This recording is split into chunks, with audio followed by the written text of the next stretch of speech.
Caleb, on that sack you took in overtime, what did you see? Was it a breakdown that made you hold on to the ball for so long? They dropped a bunch of guys out, knowing that we had to, get a good chunk play, and I held the ball too long, and they made a great play. I should have just, thrown the ball out of bounds, lived to fight another down, another play, and it's not what happened. What was the ending of this game like for you, just through your eyes, the rally at the end of the fourth and then overtime? Yeah, it's encouraging. Obviously, you see these guys talking about my teammates fight all the way through the end, regardless of what happened. And the plays, good, bad. We fought all the way to the end, and that's definitely encouraging. You don't want to be around people that are quitting, that are giving up. That's not the type of guys we have. And so that's encouraging. I think we got better on offense. We've gotten better over these past couple games. I think today was a testament to that, being decisive, receivers and everybody, and things like that. And it's tough. It's a tough loss, just because you get the ball in overtime and you don't go and seal the deal. And I like to pride myself on 2 minutes and things like that. I like to pride myself on being able to, provide efficient drives, and that's not what happened today. Caleb, after the onside kick, the throw you made to set up the field goal, it's one of those situations where the Vikings probably had a good sense that that's roughly where you want to go with the ball.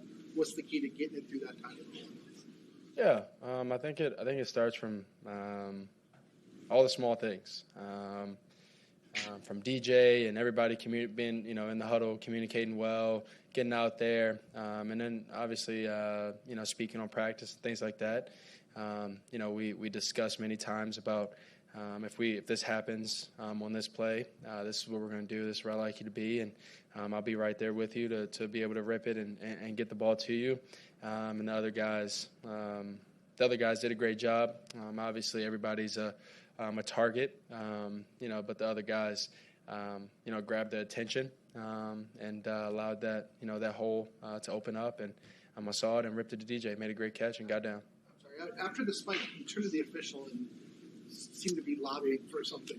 Yeah, there was a new rule change that they can't move or something like that on the clock. And he said that if nobody jumps off sides, that it's not a flag.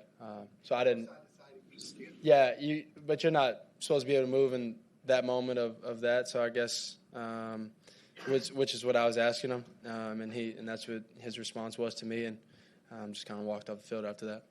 You knew at the start of the week the challenges that this defense would present. What was the key to the preparation process to being as productive as you guys were today against it? Yeah, obviously, they're a great defense. They're number one in turnovers and all these different, categories. And so I think the biggest thing was being able to be decisive. The biggest thing was having answers, whether it was alerts or hot routes or, making a few checks. And obviously sometimes with those, they'll get you. Sometimes being incomplete. Sometimes, you'll make a check and they'll make their checks, and you just have to live with it. And then from there, you go out there and they make a play, you make a play, and it goes back and forth with a defense like that. So you just got to stay in the game.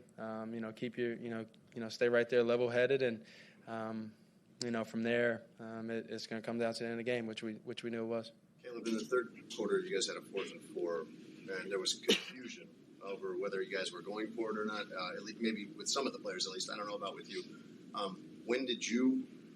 When was it clear for you what was going on, and did you have enough time to get everybody in place before the snap?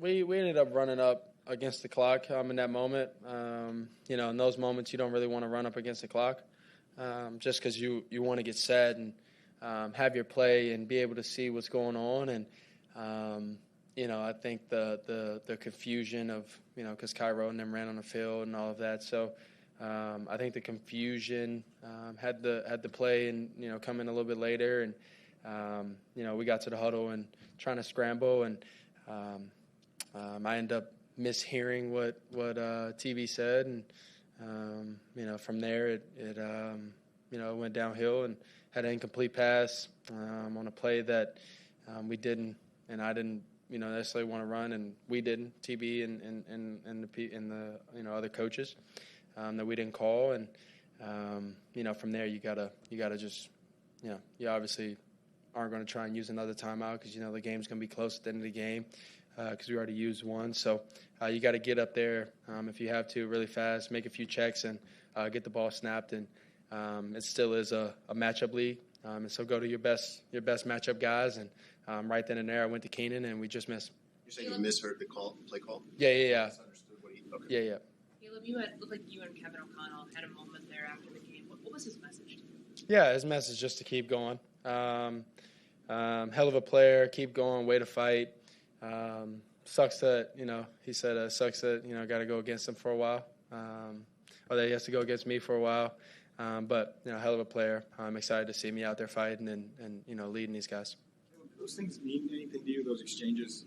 Yeah. I mean, when you when you get a guy like him, that's his offense and head coach and his guys love him. I have a few teammates or old teammates over there that talk about him and have talked about him, and they love him. And so when you and met him at the draft and all these different things, and so when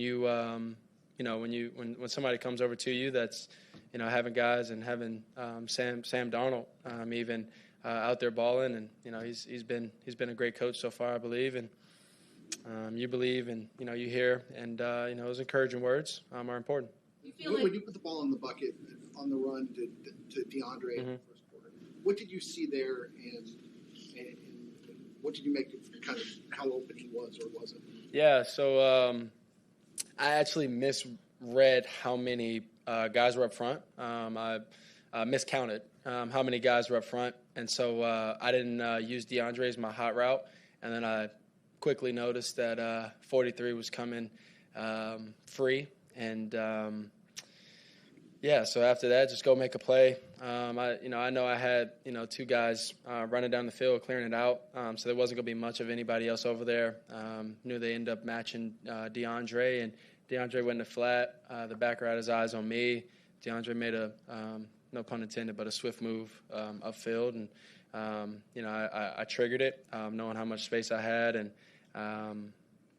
just wanted to give him a shot and kind of make up for my little mess up right there at the beginning of the play. Whether it was that one, the 40-yarder to Keenan, and a deep one to DJ, do you feel like this offense unlocked another gear to finally getting that deep passing attack going a little bit more?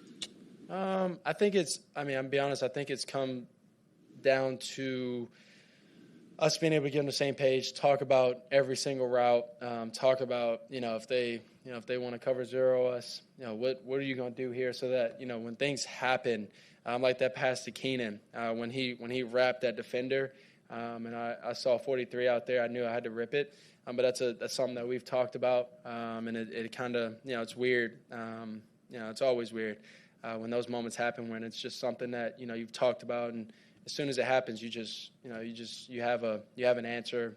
You trigger and you fire it, and I think it comes down to that. Coaches and everybody, being in on it, and us communicating throughout the week, and then it happens on game day. What's been good for you about the way Thomas has coached you to play the position? I know you've talked about getting the play calls in, some of the game ops, stuff like that, but about actually playing quarterback, what has been good about the way Thomas has been coaching you? Yeah, I think obviously, like you said, all the game ops things, and that helps tremendously because now I can get up there, I can see, I can use cadence. Like today, we used a cadence a couple times, and Harrison, he's such a savvy player, vet player that he's down at the line. Now he has to get out because I've used a couple cadences, and and I've used a couple cadences and helped out offensive line myself, everybody, and then Thomas. I think his. I'll be honest with you. I really do think it's just how he is has helped. It's just his.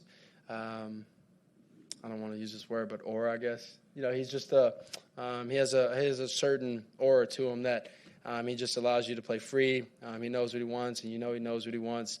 Whether it's checks, alerts, and all of that, we still have a bunch of those and all these different things. But being able to play free, I think there's been time, like last game, throughout the whole game, talking to me, communicating to me, and then, when it gets to 2-minute, and like today, end of the game, before OT, it's just, now it's time to go be Superman and go do all those different things that I can do. But throughout the game, play the game the right way, make adjustments, all these different things, throw hot, make the right reads, play within the offense, and then when it's time to be Superman, it's kind of what he tells me. That is what he tells me in the headset.